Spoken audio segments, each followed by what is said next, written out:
आपल्याकडे आषाढी एकादशीला खूप महत्त्व असते. या दिवशी प्रत्येकाच्या घरी उपवासाचे विविध प्रकारचे पदार्थ बनवले जातात आणि त्यात वरीचा भात आणि शेंगदाण्याची आमटी ही हमखास बनवलीच जाते. चला तर मग आज आपण कमीत कमी साहित्यात आणि झटपट तयार होणारी उपवासाची थाळी बनवूया. नमस्कार, सीमा मराठी किचनमध्ये तुमचे खूप खूप स्वागत आहे. सगळ्यात पहिले आपण बनवूया शेंगदाण्याची आमटी.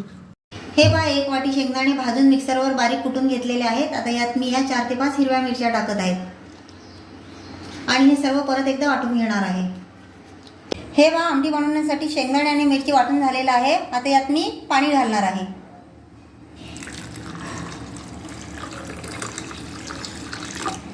चमच्याच्या साहाय्याने हे सर्व मिक्स करून घ्यायचं.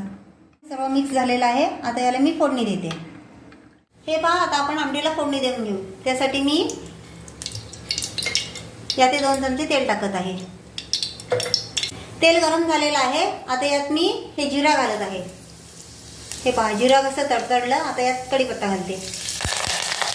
हे पहा, आपली फोडणी तयार झालेली आहे. त्याला खमंग वास सुटलेला आहे. आता यात आपण हे शेंगदाण्याचा घोळ तयार केलेला आहे तो घालून घेऊ.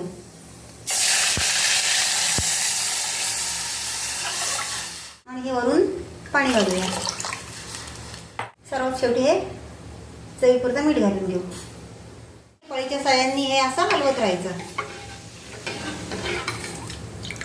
ही बघा, आपली उपवासाची मस्त शेंगदाण्याची आमटी तयार झालेली आहे. आता मी वरीचा भात बनवणार आहे. त्यासाठी हे 1 वाटी मी वरीचे तांदूळ घेतलेले आहे. हे बाउलमध्ये काढून घेतलेलं आहे. आता याला स्वच्छ धुवून घेत आहे. हे तांदूळ मी 2 ते 3 वेळा स्वच्छ पाण्याने धुवून घेत आहे. स्वच्छ धुवून झालेले आहेत. हे 1 वाटी वरीचे तांदूळ मी घेतलेले होते. त्याच वाटीने, सेम त्याच वाटीने 3 वाटे मी यात गरम पाणी घालणार आहे. 1 वाटीला 3 वाट्या गरम पाणी घ्यायचं. चला तर भात बनवायला सुरुवात करूया. ही मी कढई गॅसवर गरम करत ठेवलेली आहे. यात 2 चमचे तेल टाकते. तेल गरम झालेलं आहे. आता यात मी चिमूटभर जिरं घालते. जिरं तडतडलं. आता यात मिरची घालते आणि यातच एक कापून ठेवलेला बारीक बटाटा घालत आहे. ते परतून घेते.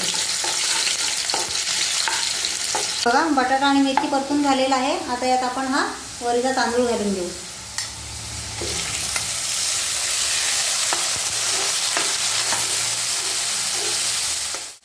हे पहा, या तांदळामध्ये मी हे 3 वाट्या गरम पाणी घालत आहे. आणि भात शिजवताना नेहमी गरमच पाणी घाला आणि 1 वाटीला 3 वाट्या गरम पाणी, हे प्रमाण लक्षात ठेवा. हे पहा, आता यात मी हे चवीपुरतं मीठ घालत आहे. व्यवस्थित सर्व हलवून घ्यायचं आणि नंतर याच्यावर झाकण ठेवायचं आणि मस्त उकळी काढायची. याला त्यातलं पाणी आटत आलेलं आहे. आता याच्यावर मी हे झाकण ठेवत आहे आणि गॅस एकदम स्लो करणार आहे, म्हणजे हा भात आपोआप शिजला जाईल. साबुदाण्याची भजी बनवण्यासाठी मी हे 1 वाटी साबुदाणे घेतलेले आहेत आणि त्यांना भाजून थंड करून घेतलेले आहेत. आता याची मी मिक्सरवर बारीक पावडर करून घेणार आहे. हे पहा, साबुदाणा मी वाटून घेतलेला आहे आणि जेवढा बारीक वाटेल तितका वाटायचा. आणि हा 1 बटाटा आहे. याला मी सोलून पाण्यामध्ये ठेवलेला, म्हणजे ह्याच्यातला सगळा स्टार्च निघून गेलेला आहे. आता हा बटाटा आपण या पावडरमध्ये टाकायचा आहे. हे पहा, आणि हे मिक्सरला परत एकदा फिरून घ्यायचं. हे पहा, साबुदाणा बटाटा वाटून घेतलेला आहे. आता यात मी हे जिरं घालत आहे आणि ह्या 3 ते 4 मिरच्या आणि हे 2 चमचे दही घालत आहे.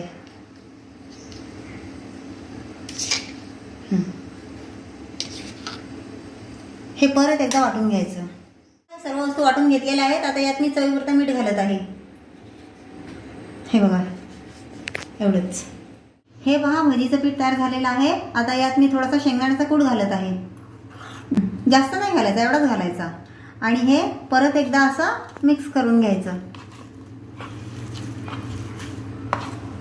हे पीठ जास्त पातळ नाही करायचं. हे पहा, भजी बनवण्यासाठी आपलं पीठ पूर्णपणे तयार झालेलं आहे. तेल कडकडीत गरम झालेलं आहे. आता यात मी या भजी सोडून घेते. तुम्हाला पाहिजे त्या आकारात तुम्ही भजी सोडू शकता. मी या आकारात सोडत आहे. आपली उपवासाची भजी बनवून तयार आहे. आता आपण बनवूया उपवासाची काकडीची कोशिंबीर. हे बघा, ही काकडी मी सोलून घेतलेली आहे. आता याला मी किसून घेत आहे.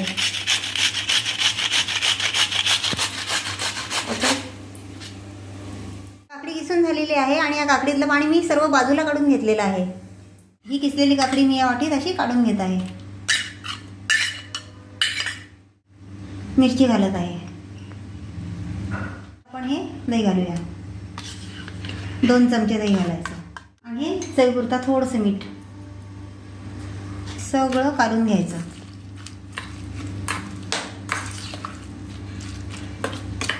काकडीची कोशिंबीर झटपट बनवून तयार आहे. आता मी केळ्याचं शिकरण बनवत आहे. त्यासाठी मी या 2 पिकलेल्या केळी घेतल्या आहेत. यांना मी अशा सोलून घेते. केळी मी सोलून घेत आहे.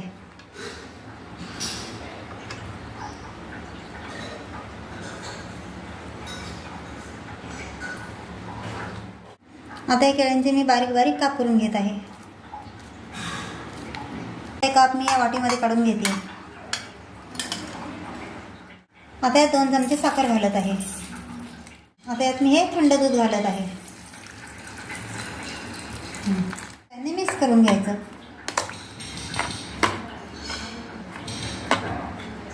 झालं, आपलं केळीचं शिकरण तयार झालं आहे.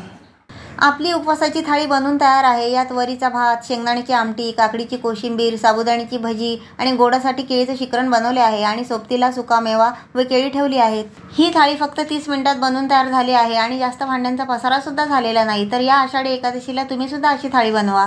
व्हिडिओ आवडला तर व्हिडिओला लाईक करा, शेअर करा आणि माझ्या चॅनलला नक्की सबस्क्राईब करा. भेटूया पुढच्या व्हिडिओत. धन्यवाद.